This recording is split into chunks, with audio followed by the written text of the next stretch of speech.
All right, so mixing plaster.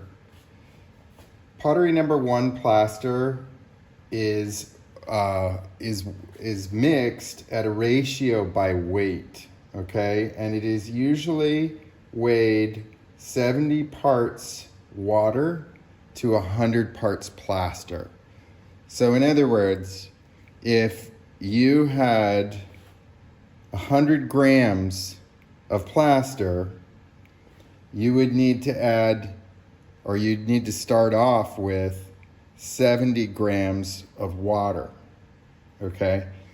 That's a very complicated ratio. You don't have scales. So we are going to give you a few different volume equivalents, right? That you can use to mix.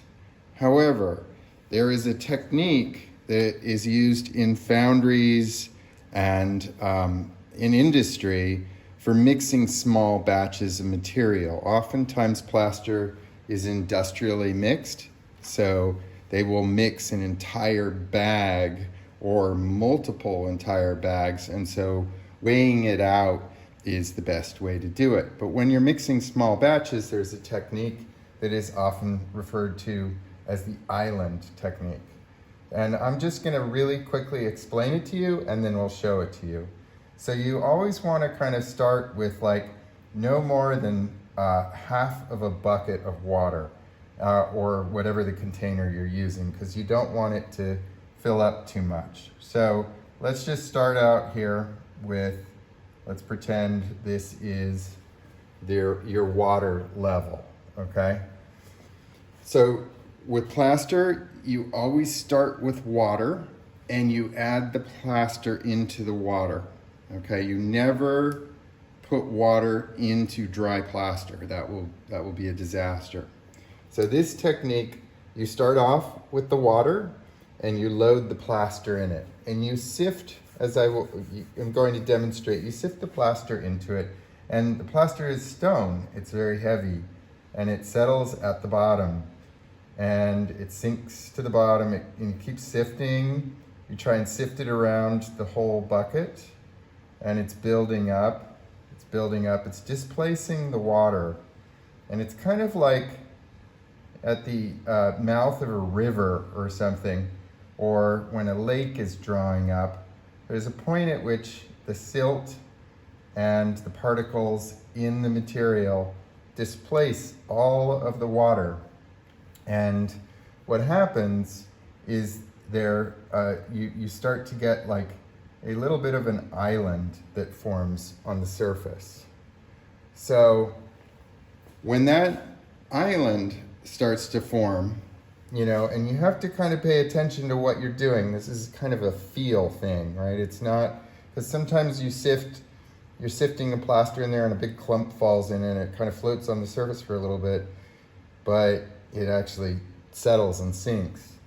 So you need to pay attention to like, when you use this technique, kind of how much material you're loading in there, and you can kind of tell when it won't go down anymore. And you can also see, like when it won't go down anymore, you'll sometimes see that the water is like leaching up the side of the island. Now, it doesn't have to be like this amazing island, this huge volcanic island. It can just be, like a little bit of material on the surface. You can kind of tell when it will no longer sink into the water. Once it's in there, you want this to sit for like a minute. Do not mix it, okay? And then, let it sit for a minute, let it absorb the water into the molecule of the gypsum, and then you have to mix it really vigorously, okay?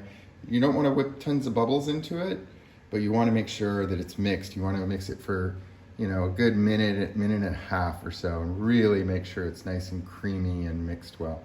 So anyways, you can use a calibrated container and use this ratio for small batches. But I would like you to get used to kind of using the island technique. It's a feel thing. The more you do it, the more you understand. So over here, I've got 6 ounces of water and 10 ounces of powder. Now, if I press the powder down into the container, it's going to be compressed and it's not going to work. So I've kind of very lightly kind of poured the plaster and sifted it in there so that it's not compressed. All right, so remember with, pardon my reach. So remember, with plaster, you always start with the water, okay? So that's 6 ounces of water is in there.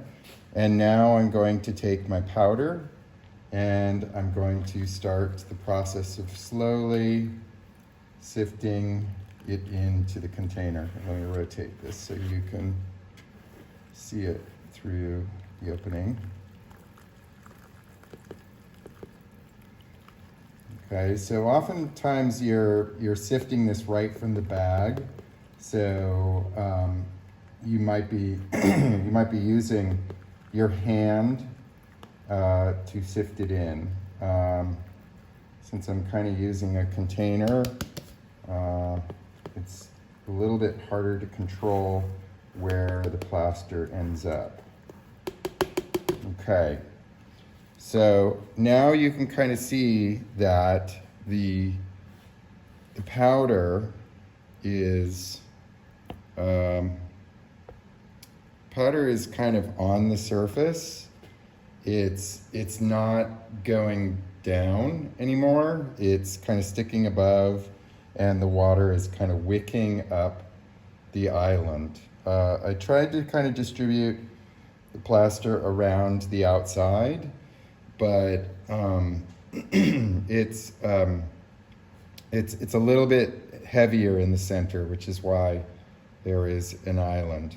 So I'm gonna let that sit for a minute, and then I'm gonna use my hand and kind of mix it together for about a minute.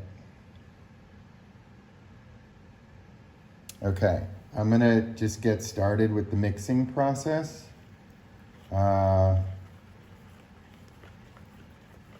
And I'm keeping my hand under the surface of the plaster and mixing, and I'm trying to kind of make sure that I'm scraping kind of the corners of the container.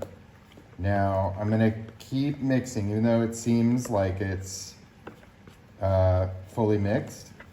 I want to mix, and for probably a full minute is a good amount. A lot of people kind of undermix their plaster and it separates. So there'll be like a pool of water on top. Okay, so now I'm gonna pull my hand out, and you see how creamy that is? It should really look like a very heavy cream or almost like a pancake batter. If it looks like milk or low-fat milk, where it just is, you could see right through it and it's not creamy like that, then it's too thin. That means you put too little plaster in it, not enough plaster, okay? So I'm gonna just mix this a little bit more. And it's pretty much ready. So now I can go ahead and pour this into one of my forms. So pottery plaster has kind of a very slow kind of process of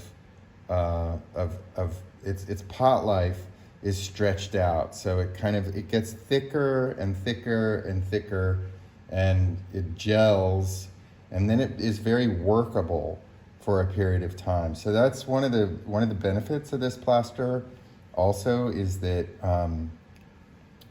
you can kind of shape it and form it as it's setting up. So I will be kind of discussing that in one of the other videos. But that is mixing plaster.